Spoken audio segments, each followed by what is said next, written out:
we're going to dive deep into hormones, what they are, why they matter, why you absolutely should care, even if you think your hormones are just fine. We're zooming into the big five: estrogen, progesterone, testosterone, thyroid, and cortisol. Estrogen says grow, progesterone says chill. When estrogen dips, cortisol can get louder. One reason why stress just hits different in perimenopause and menopause. How do you know if cortisol is the problem? I want to give you a quickie on how I measure it. Spoiler alert, when your thyroid is off, you can feel it everywhere. If you learn nothing else today, I'm board-certified gynecologist, hormone-obsessed physician, and a New York Times bestselling author. We're going to talk about the root of it all today: hormones, what they are, why they matter, and why you absolutely should care, even if you think your hormones are just fine. Welcome back to Treated.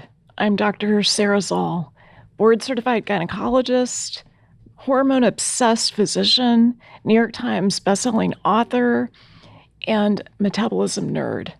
Today, we're going to dive deep into hormones, what they are, why they matter, why you absolutely should care, even if you think your hormones are just fine.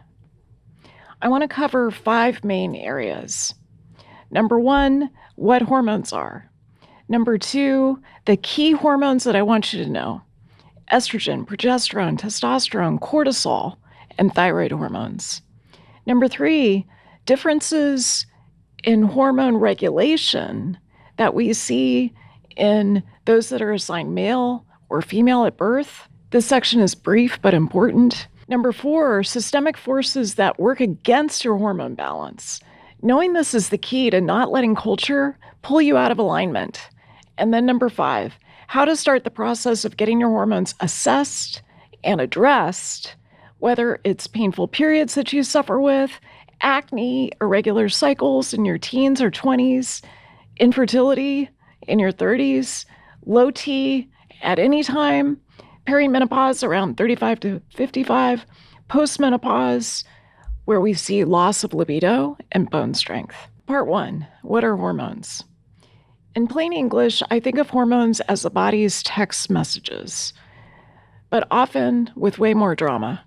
And it reminds me of when I was on Andrew Huberman's podcast talking about hormones. One of my daughters listened to it, and she said, "Mom, I had no idea what you were talking about past minute 2. So I don't want that to happen here. I'm going to do my best to simplify and make these hormones come alive like a cast of characters in your favorite TV show.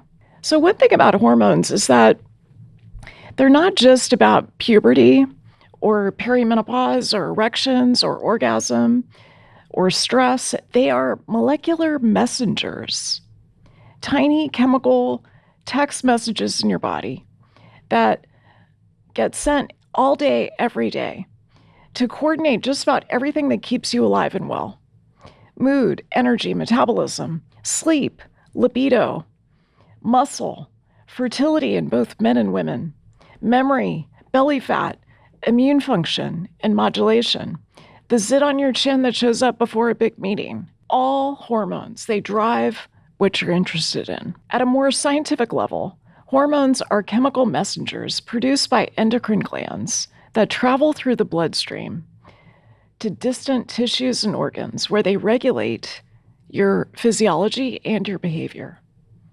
One teacher said the following: hormones, small molecules, big effects. What does that mean? It means even small changes in hormone levels can produce significant effects in the body.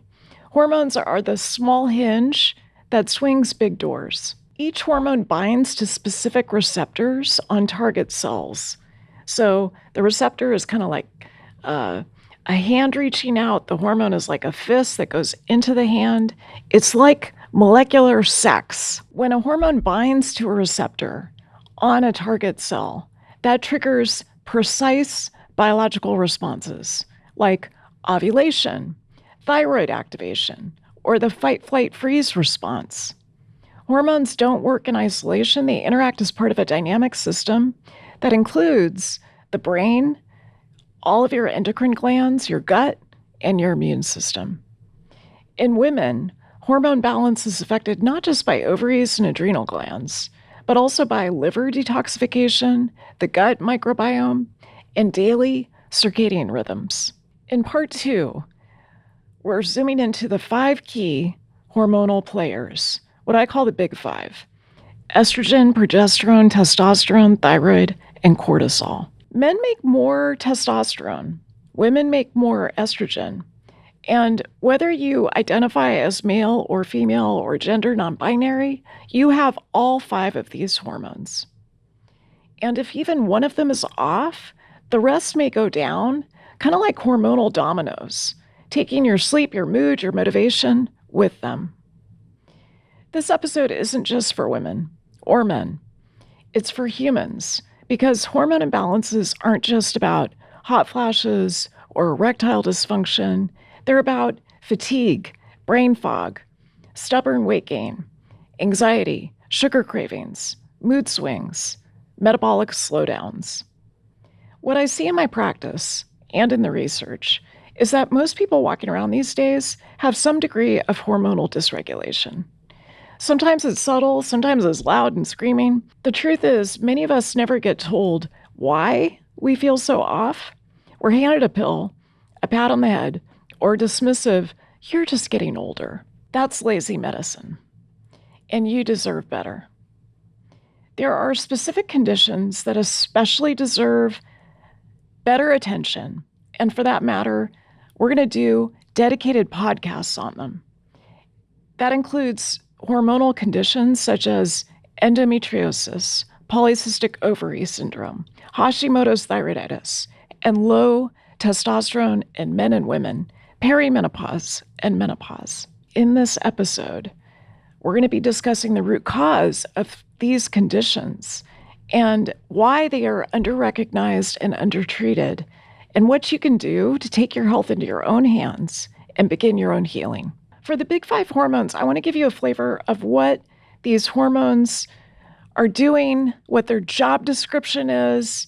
We're also going to talk about the hormonal hierarchy, because hormones are not a democracy. They don't have equal power. Some hormones, like cortisol, boss the other hormones around, especially if you're someone like me who's got high cortisol. And you can live without estrogen or testosterone or progesterone, but you can't live without cortisol. So we can argue about quality of life and how estrogen, progesterone, testosterone, thyroid help with quality of life, but you need to understand that you don't need them to survive. You need cortisol to survive. So a quick little ditty on each of these 5 hormones.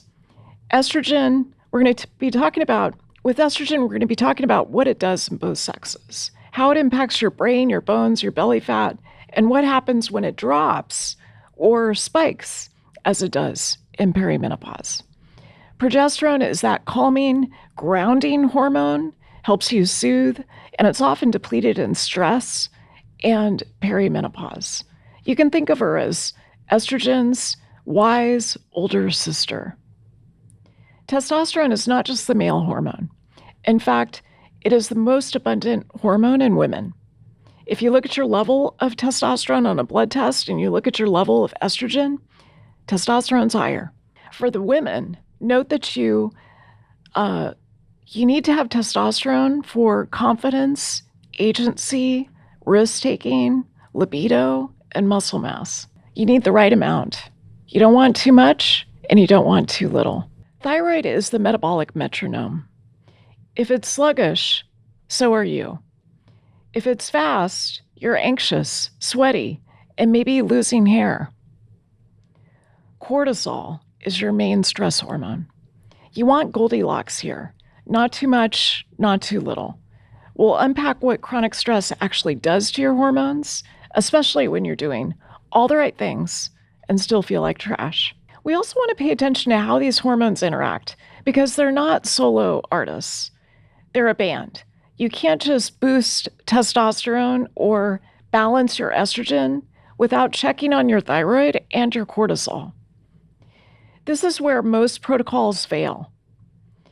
If you've tried the biohacking gadgets, the adaptogens, the hormone creams, or maybe you've gone keto or vegan, or you started juicing celery and you still feel meh, you're in the right place. We're going to give you a map to the hormone underground and hopefully a flashlight too. As we dive deeper, I'm here to empower you with data, rigor, and hopefully a little humor to get under the hood of your biochemistry. Because when you understand your hormones, you stop blaming yourself, you stop falling for nonsense, and you finally get traction. So whether you're 25 and crashing after your workouts, or you're 35 with mystery bloating and acne, or you're 45 with mood swings and 3 a.m. wake-ups, or you're 55 with brain fog and belly fat, you're going to get something out of today. So let's go full hormone. Let's drop into the science, starting with the hormone hierarchy and why cortisol always gets the first and the final say. Cortisol is the boss. It's the CEO. It's the biochemical micromanager who decides whether your day will be graceful or derailed by panic, snacking, and existential dread. Say hello to cortisol. It's your primary glucocorticoid hormone. It's made in the adrenal glands. Those are the little endocrine glands on the top of your kidneys.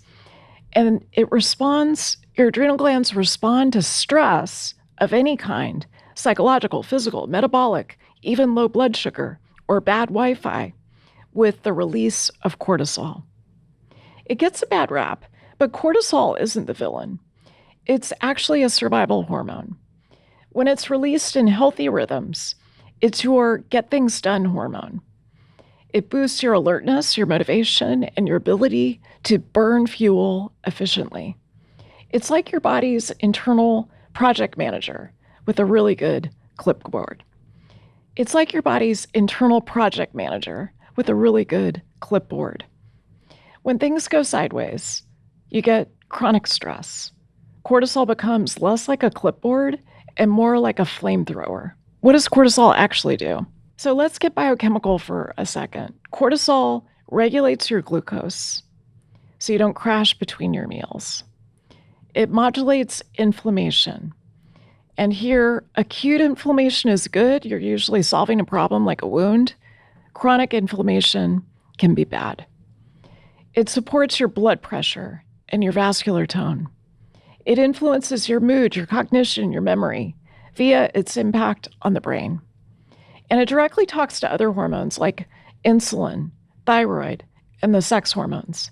Now, you'll notice we're not going to talk a lot about insulin today. It deserves its own podcast. So I'm focused today on the sex hormones, those 5 that we're covering.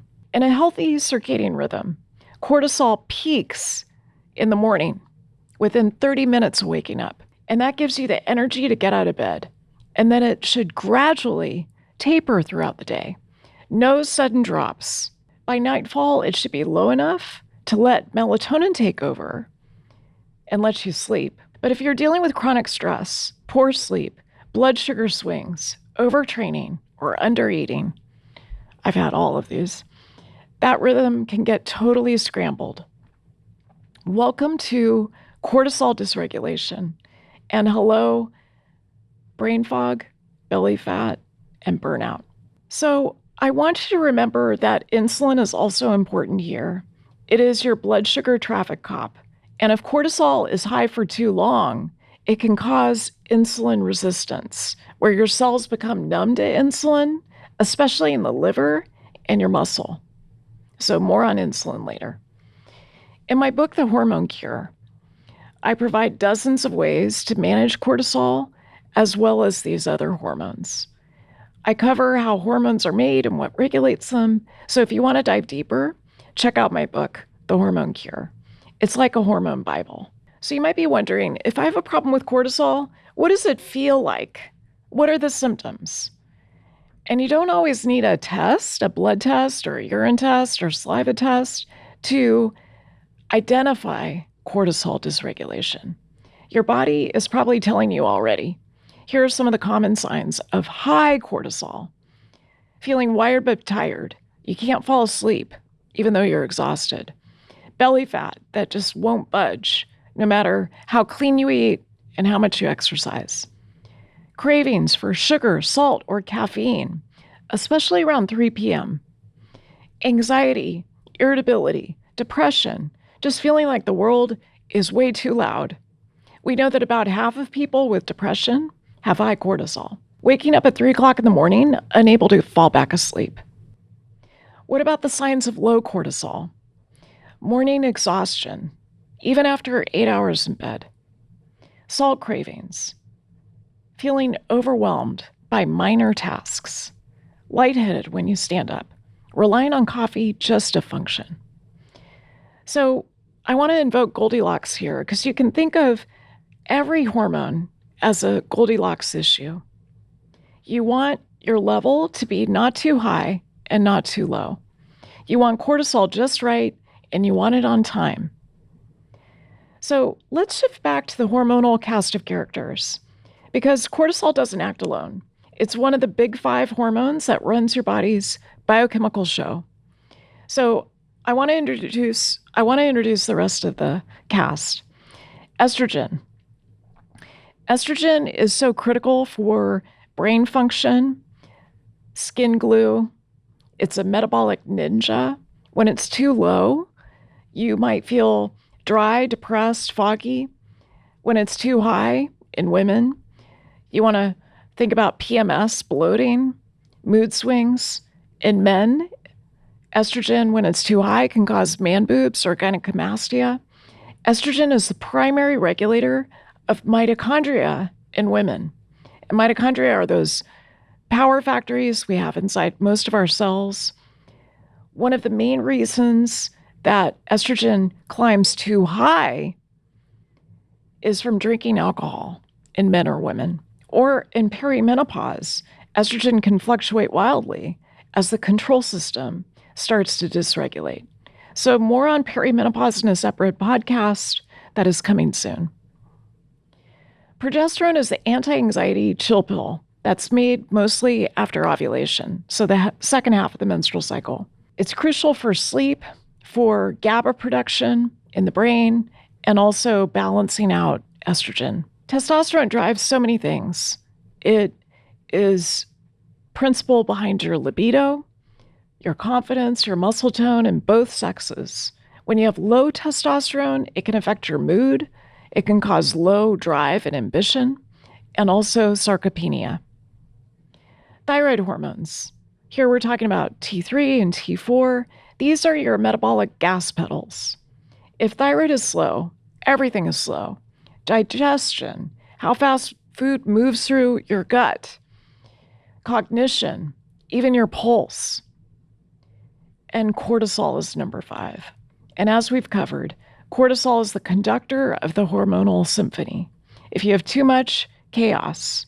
You might feel wired but tired. If you have too little, exhaustion, burnout, deeper fatigue. Part 3, men and women, how hormones behave differently.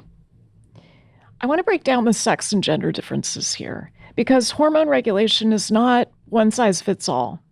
And I want to note that most of the research on sex differences is binary.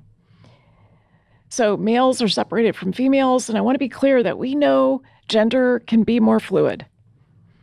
So I want the language that I use to include everyone who's listening, no matter how you identify.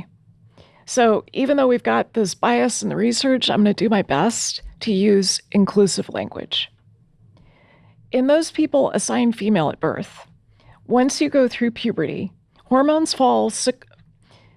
In those people assigned female sex at birth, once you go through puberty, hormones follow cyclical rhythms. Typically, this is the rise and fall of estrogen over a 28-day cycle. Cortisol can interact differently depending on where you are in that cycle. So I'll give you a couple of examples. In the luteal phase, which in women is after ovulation, high cortisol can block progesterone synthesis. So high cortisol, you can have low progesterone, and you can have symptoms of that. During perimenopause, when estrogen levels are more erratic and progesterone levels drop, cortisol can spike in response to even the smallest stressors. In those assigned male sex at birth, once you go through puberty, testosterone follows more of a daily rhythm, not a 28-day rhythm. It peaks in the morning and it declines during the day. That's why when we test testosterone in men, we want to look at it before 9 o'clock in the morning. When men have chronic stress, cortisol can steal from testosterone production. This is called pregnenolone steal, where your body diverts resources away from sex hormone synthesis, so less testosterone, so that you can make more cortisol. It's biochemically expensive to be chronically stressed. Not everyone believes in pregnenolone steal, but I want you to know about it in case you have high cortisol and you seem to be making less of other hormones like testosterone or DHEA. Overall, men have far fewer fluctuations, but can have more dramatic consequences when testosterone tanks. Think insulin resistance, muscle loss, and mood instability. So let's talk more about estrogen. Estrogen isn't just one hormone, it's a family. The big three are estradiol, which is the Beyonce of estrogens. It's the most potent, it's produced by the ovaries, it's what you make the most of during your reproductive years. There's also estrone, and that is less potent. It's more common after menopause, and it's made mostly in your fat. And then there's estriol, which is the type of estrogen that you make the most of in pregnancy. In men, estradiol is made by a process called aromatization of testosterone, especially in fat tissues. Yes, if you have a beer belly, this can be hormonally vocal. Estrogen receptors live everywhere, in your brain, your bones, breasts, liver, blood vessels. This hormone influences your mood, memory, skin, metabolism, and immunity. The fun fact is that estrogen modulates other brain chemicals like serotonin and dopamine. So if you have low estrogen, and this tends to happen in women after age 43, that can cause brain fog, low motivation, and also mood changes. So let's talk more about estrogen in women. It's got about 300 jobs in the body, and here's a few of them. Estrogen rises and falls across the menstrual cycle, and it plays a role in the thickening of the uterine lining, promoting bone density, and enhancing insulin sensitivity. Estrogen peaks around day 12 of the cycle, right before ovulation, which is typically day 14, and it dips before you start bleeding with menstruation. In perimenopause, this dance can turn into a hormonal rave, chaotic, loud, and unpredictable. So what are the symptoms when estrogen is out of balance? High estrogen can cause tender breasts, bloating, premenstrual syndrome, and heavy periods. Low estrogen can cause vaginal dryness, hot flashes, night sweats, especially the week before your period, sleep disruption, and osteoporosis. A 2023 systematic review showed that estrogen therapy improves sleep and reduces hot flashes and night sweats significantly in women who are in perimenopause. And we'll cite all of our references in the show notes. What about estrogen in men? Men need estrogen for sperm development, bone health, and yes, libido. If you have too much estrogen in men, that's where you see gynecomastia, as we mentioned, low libido, and erectile dysfunction. So elevated estrogen in men is associated with more abdominal fat and also insulin resistance. We've talked a lot about cortisol. What about the estrogen-cortisol connection? Estrogen can buffer cortisol. It's like your hormonal shock absorber.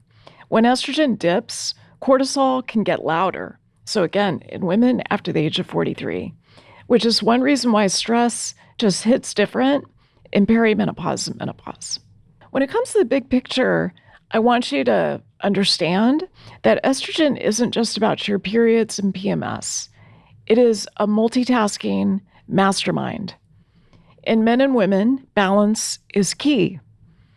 Your environment, the plastics you're exposed to, pesticides, stress, all of this can impact your estrogen levels.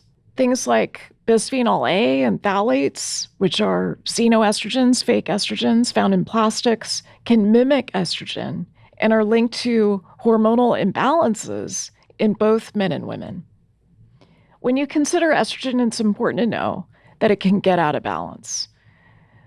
We used to call this estrogen dominance, but a more precise term is dysestrogenism, a mismatch between estrogen and progesterone and what your body needs.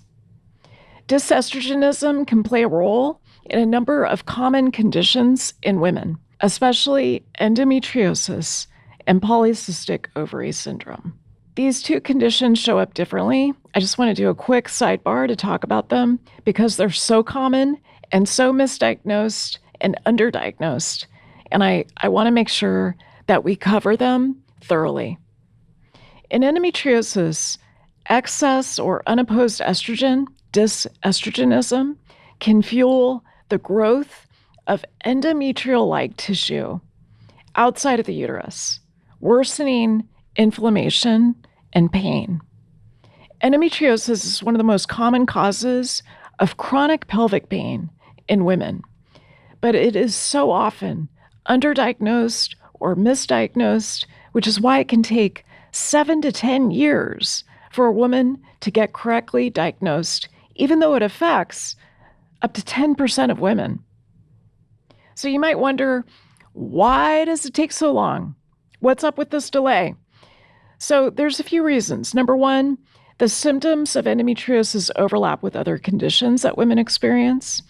Endometriosis can mimic interstitial cystitis, pelvic inflammatory disease, dysmenorrhea, painful periods, irritable bowel syndrome.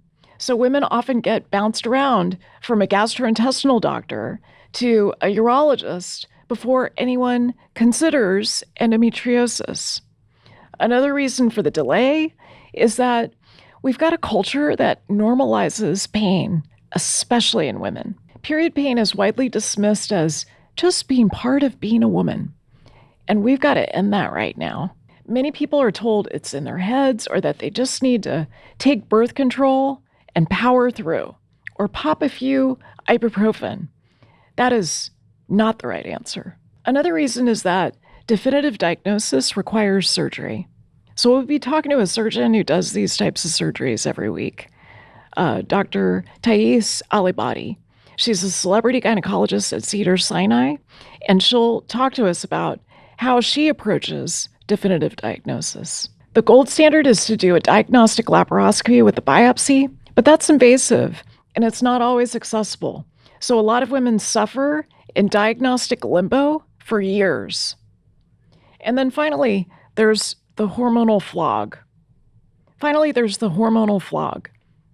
Some treatments, like hormonal birth control, can mask symptoms without treating the root cause, delaying the moment of aha when endometriosis is finally suspected and diagnosed. So despite affecting 10% of women, endometriosis still lives in the medical shadows. But awareness is growing, and that's a beautiful thing. Let's turn to PCOS, polycystic ovary syndrome. In PCOS, estrogen levels may appear to be normal or even elevated, but with PCOS, you're not ovulating every cycle, and so progesterone is low. This creates a state of relative estrogen dominance or dysestrogenism. Once again, this affects about 10% of women, and the numbers might even be higher, at least according to what I see at my clinic. In my book, The Hormone Cure, I talk about how it may affect up to 30% of women. So check the show notes for a link to my book, which goes over the top 7 hormone imbalances in women.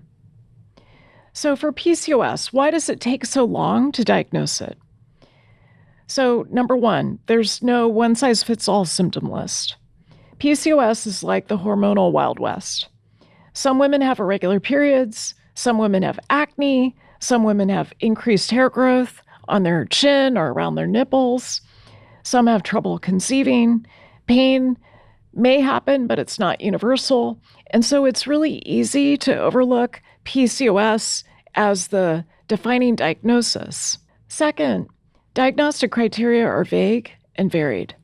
Depending on whether your provider uses the NIH criteria from the National Institutes of Health, the Rotterdam criteria, or the Androgen Excess Society criteria, you might get diagnosed or completely missed. Third, it's often dismissed as kind of normal hormonal chaos. Many teens and young women are told their irregular periods or hormonal acne are just puberty, when in fact, those are early yellow and red flags for PCOS. And then finally, metabolic mayhem can mask the hormonal changes of PCOS. PCOS is often tied to insulin resistance, inflammation, and metabolic dysfunction.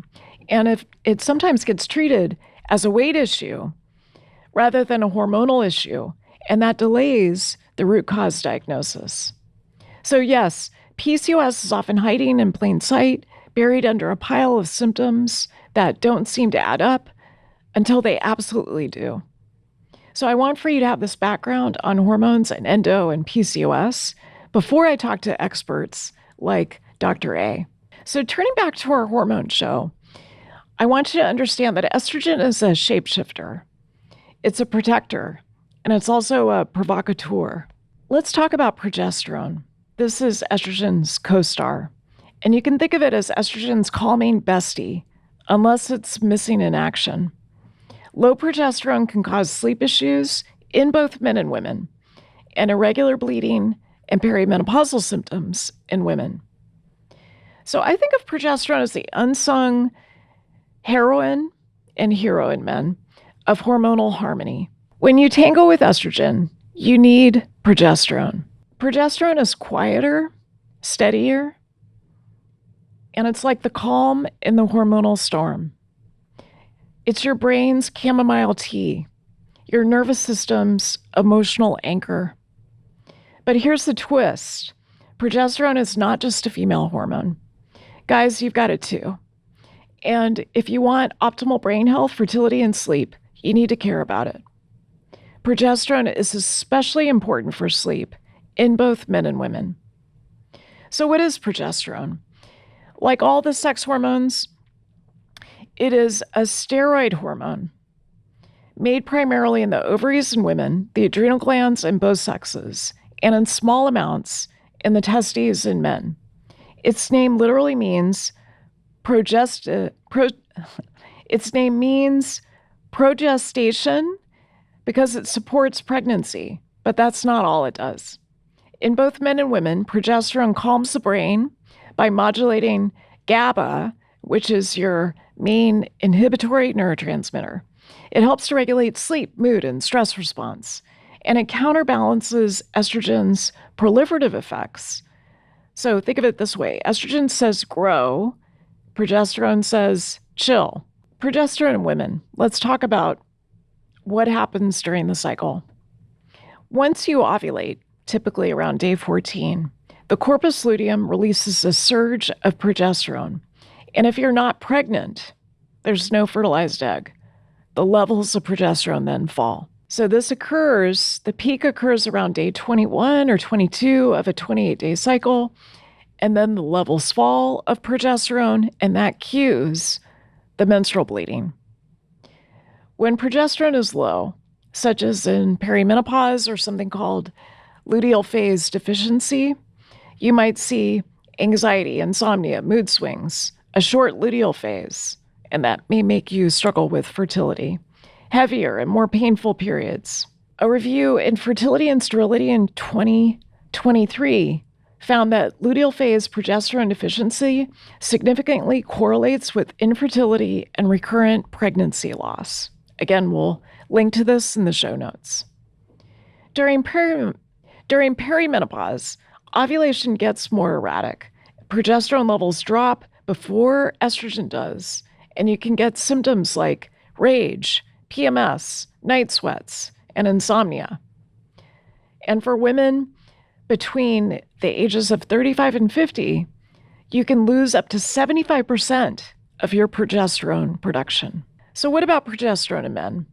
Guys produce progesterone in their adrenals and their testes, although in smaller amounts than women, but it still matters. Progesterone inhibits the enzyme 5-alpha reductase, which converts testosterone to dihydrotestosterone, a more potent androgen linked to growth of the prostate and hair loss. It produces calm, focus, and mood regulation.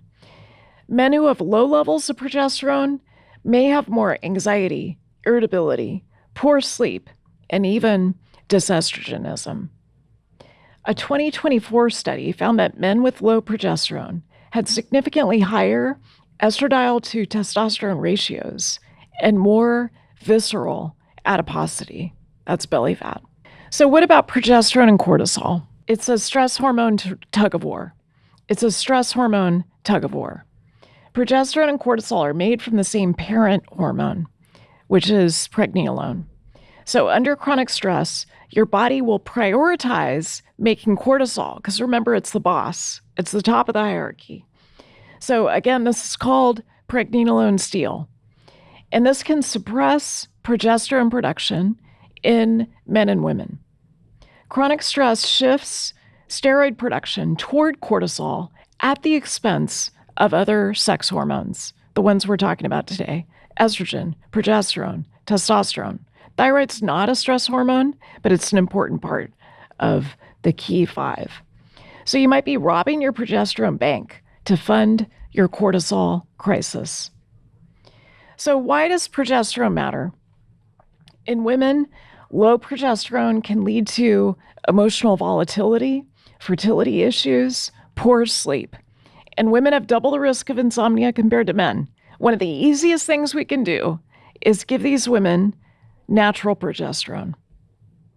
In men, it can contribute to hormonal imbalance and mood changes. And in both, it's your calm, cool, and collected hormone, and it deserves more airtime. So while estrogen may steal the spotlight, progesterone is the grounding force. She's the one holding your nervous system's hand when life hits the fan. And for the guys, progesterone is in your hormone squad too.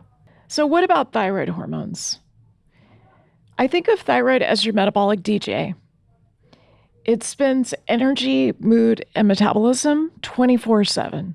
If you think about the thyroid gland, it's this little butterfly-shaped gland that's in your neck. And it's small, but it's mighty. I think of thyroid as your internal DJ. It remixes your energy, body temperature, brain speed, and mood all day. Thyroid controls how fast you burn calories, how quick your brain thinks, how well you tolerate cold, even how snappy your bowels are. And the spoiler alert is that when your thyroid is off, even by a little, you can feel it everywhere, because almost every cell in your body has a receptor for thyroid hormone. So what is the thyroid and what does it do? Your thyroid gland makes a few different hormones. T4, thyroxine, which is the storage hormone, and T3, which is the biologically active form of thyroid hormone. So these two main thyroid hormones are critical to know the difference between. T4 is the storage form. T3 is the active, metabolically sassy version of thyroid hormone. T4 gets converted to T3, mostly in the liver and in the gut. T3 affects pretty much every cell in your body. It boosts your metabolic rate. It regulates your heart rate. It enhances your mood, your memory, and your focus. It helps maintain healthy hair, skin, and digestion. The brain, muscles, liver, and gastrointestinal tract all have thyroid hormone receptors. And so when your thyroid hormone levels are low, these systems get sluggish. You might have brain fog, weight gain, constipation, fatigue. Thyroid hormone is essential also for your mitochondria, for mitochondrial biogenesis and energy expenditure. So the most common thyroid issues are having too little, hypothyroidism, or too much, hyperthyroidism.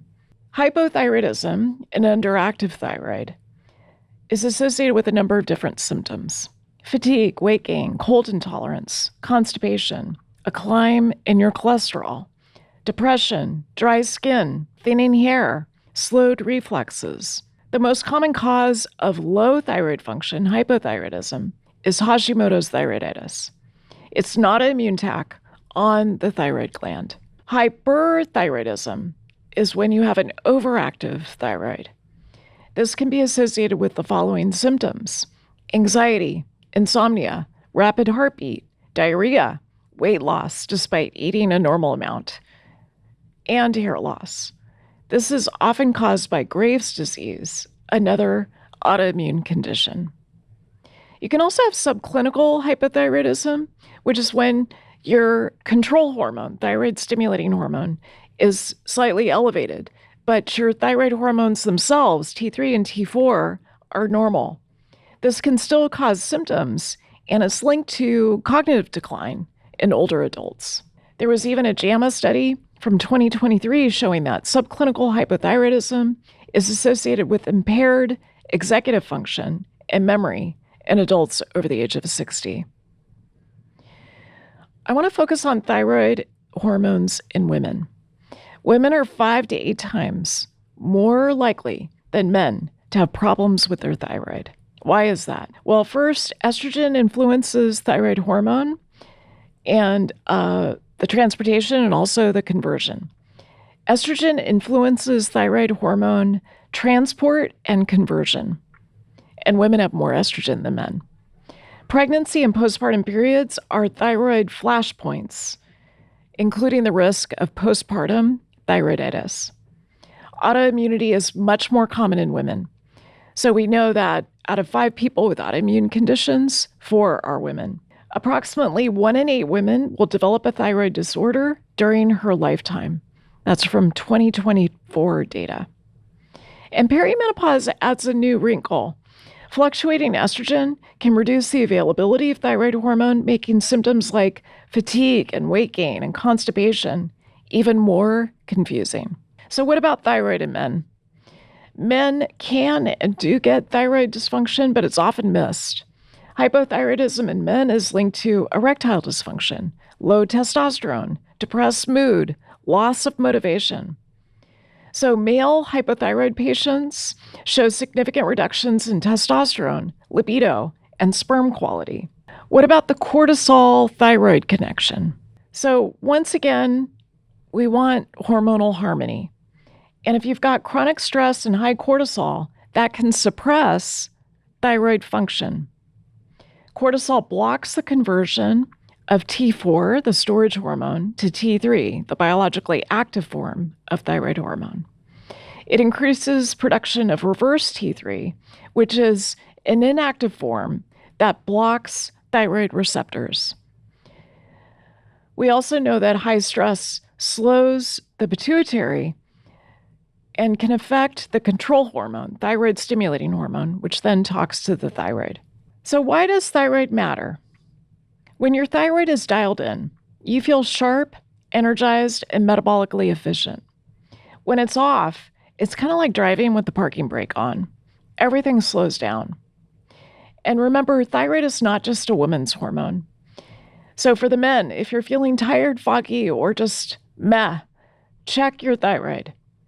And not just your TSH. All of us need a full hormone panel. Thyroid stimulating hormone, or TSH, free T4, free T3, reverse T3, and also antibodies against the thyroid. So our final stop today with our big 5 is testosterone. Testosterone is the hormone that's made primarily in the testes in men and the ovaries and the adrenal glands in women. It's often called the vitality hormone because it influences everything from muscle mass and strength to mood and motivation. In men, testosterone is crucial for development of male sexual characteristics, maintenance of muscle mass and bone density, and regulation of libido and sexual function. For women, it plays an important role in libido and sexual satisfaction, bone health, muscle strength, and energy levels. We also know testosterone is key for cognitive function and mental clarity in both sexes. It impacts your focus and your mood. What are some of the common issues with testosterone? Well, low testosterone in men can lead to fatigue and decreased energy, weight gain and increased belly fat, reduced libido and erectile dysfunction, mood changes, including depression and irritability. In women, low T might show up as low sex drive, fatigue and lack of motivation, muscle weakness, mood disturbances. And on the flip side, high testosterone, high androgens in women are often seen in conditions like polycystic ovary syndrome, which can lead to, as we mentioned, irregular menstrual cycles, excess hair growth, known as hirsutism, acne, and oily skin. So high testosterone levels in women are often linked with metabolic syndrome and cardiovascular risk. So the thing about testosterone is that it can be a bit of a roller coaster. In men, testosterone tends to peak in early adulthood, and it naturally declines about 1% per year after age 30. This gradual decline can result in more symptoms of aging, including decreased muscle mass and more fat accumulation. In women, testosterone levels vary throughout the menstrual cycle, tends to peak right around day 9 before you ovulate, and it also declines during perimenopause and menopause. So many women are unaware of the significant role of testosterone in their overall well-being. So back to the network effect of how these big 5 hormones work together, or may not be working together in your body. If you learn nothing else today, I want you to remember that cortisol is the biochemical boss of your hormones. All 5 hormones that we discussed today are important to take into consideration, but cortisol is the king. I sometimes call it Michael Cortisolione. It's like the dawn. So if your cortisol is dysregulated, you may not be able to fix the other hormones unless you address the cortisol first, period, full stop. So you can throw on estrogen patches, you can start testosterone pellets, you can take thyroid medications, but if cortisol is out of whack, these treatments won't stick. Cortisol isn't just a stress hormone, it is a strategic priority. And in our current world, most of us are over-caffeinated, under-rested, and living in a low-grade fight, flight, freeze. And this shows up as poor sleep, weight gain, especially at the abdomen, feeling anxious but exhausted, autoimmune flares, and this sense of doing everything right, but not getting the results that you want. So you might be wondering, how do you know if cortisol is the problem? How do I know if the other hormones are out of whack? Well, you can't manage what you don't measure. So I want to spend a moment talking about how to test cortisol. So we'll do a separate pod on how to measure hormones, but I want to give you a quickie on how I measure it. So if you go to your doctor and you ask to check your cortisol, chances are they'll run a blood test, usually a serum cortisol first thing in the morning. And that's fine for ruling out extremes, for looking at Addison's disease, which is a low cortisol state when your adrenals don't make cortisol. JFK had this. It can also help you diagnose Cushing's disease, which is when you make too much cortisol. So you can think of low cortisol and high cortisol as a spectrum. You want to be in the middle, but the two extremes are what conventional medicine recognizes.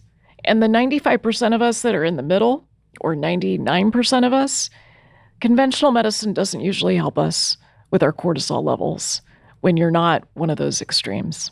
So a blood test where you have a single snapshot of your cortisol level is kind of like trying to understand a symphony from a single note.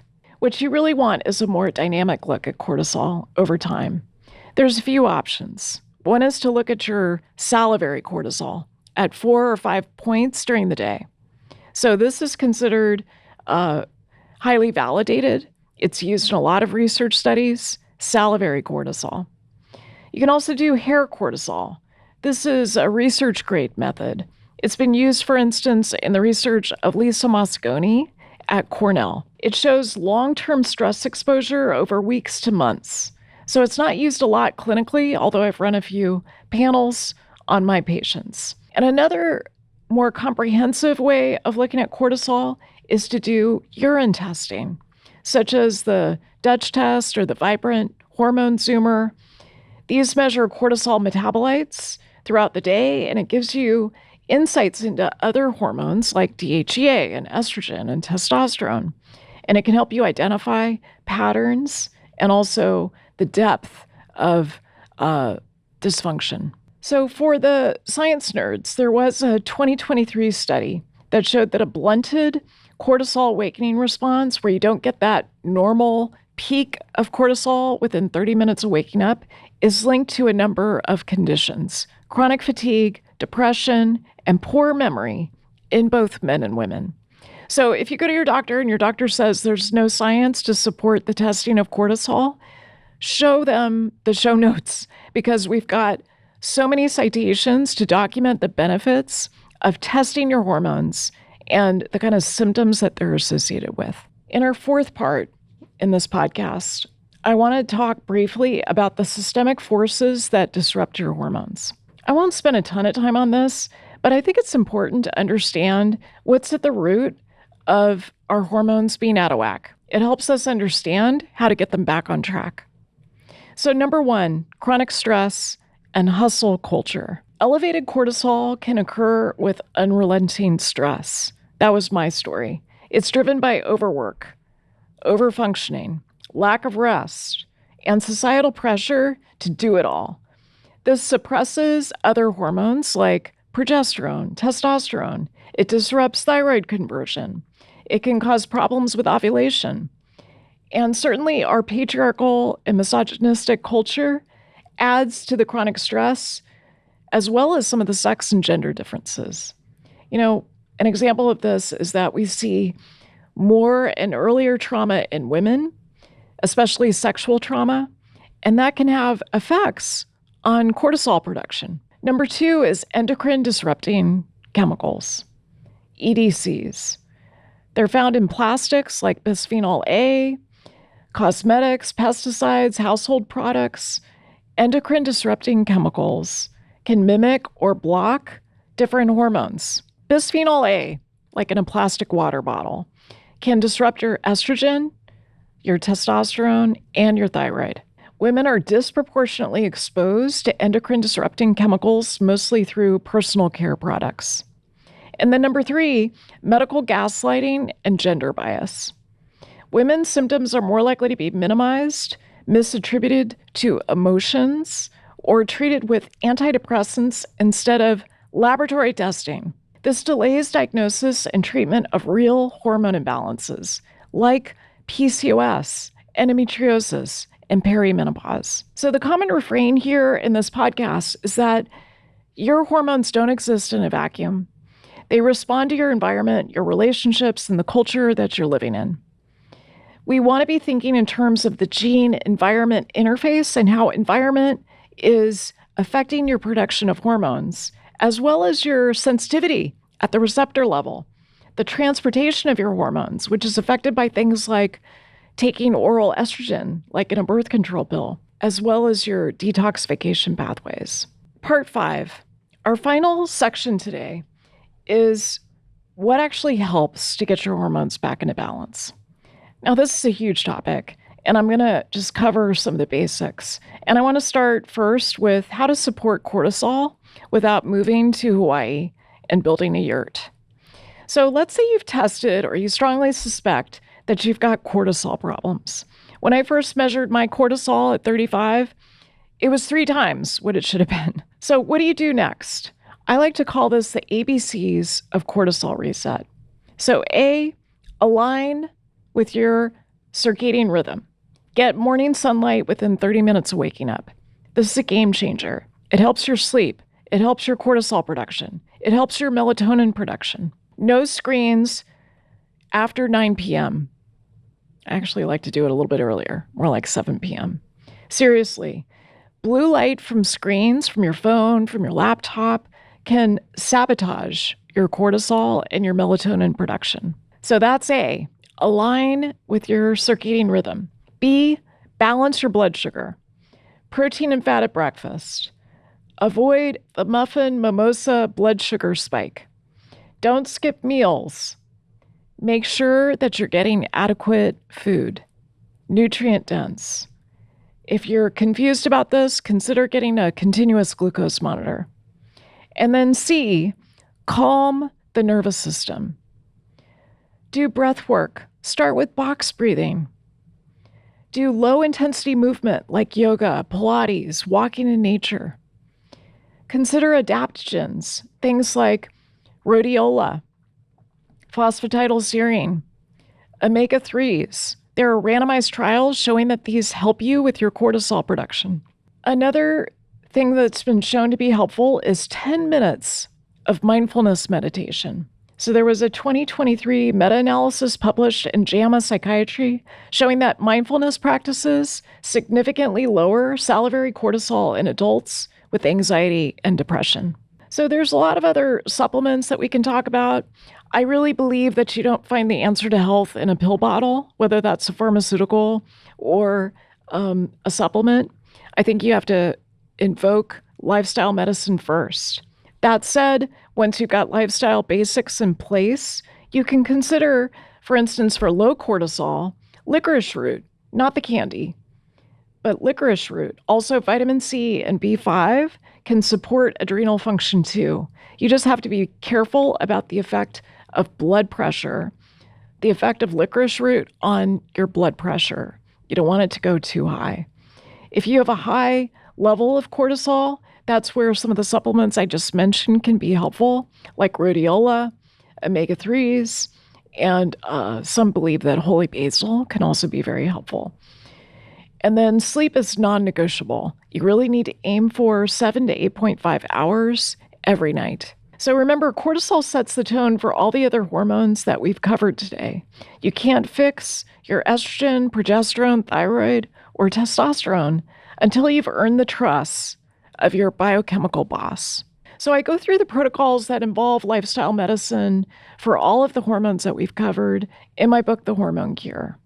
And if lifestyle medicine doesn't resolve your hormone issues, then you may want to consider bioidentical hormones like estrogen and progesterone for perimenopause and menopause, or testosterone, or all of the above.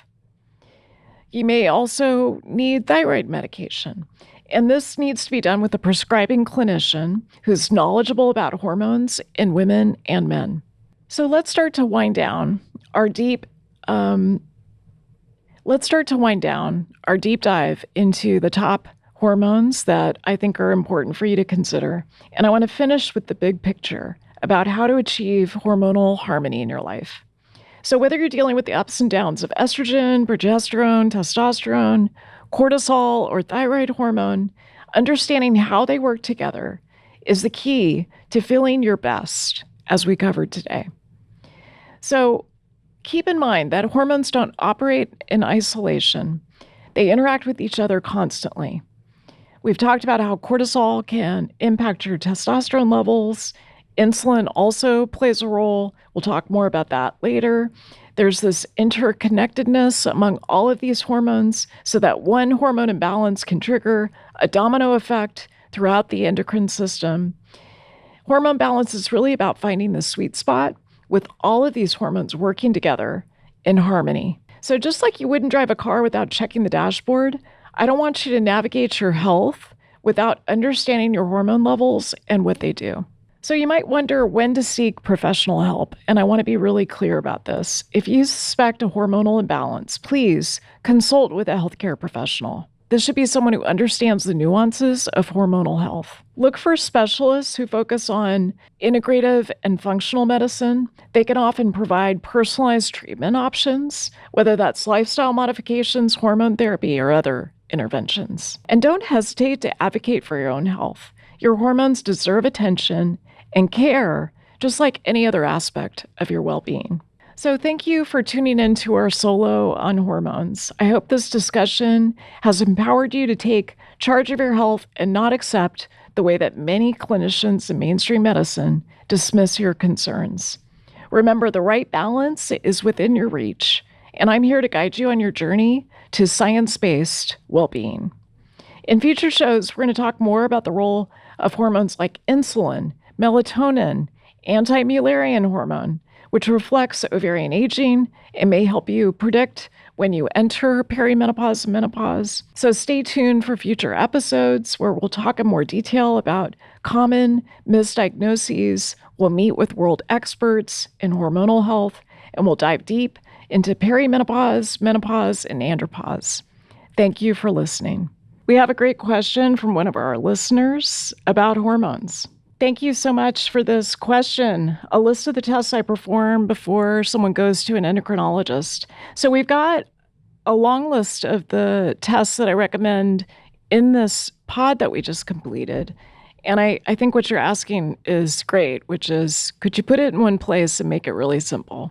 So I'm going to take this as an action item that we should make a list of a hormonal cheat sheet, a list of the hormones that you should do to check these big 5 hormones, and perhaps have some interpretation before you go see an endocrinologist. And I can also give the normal ranges as well as the optimal ranges.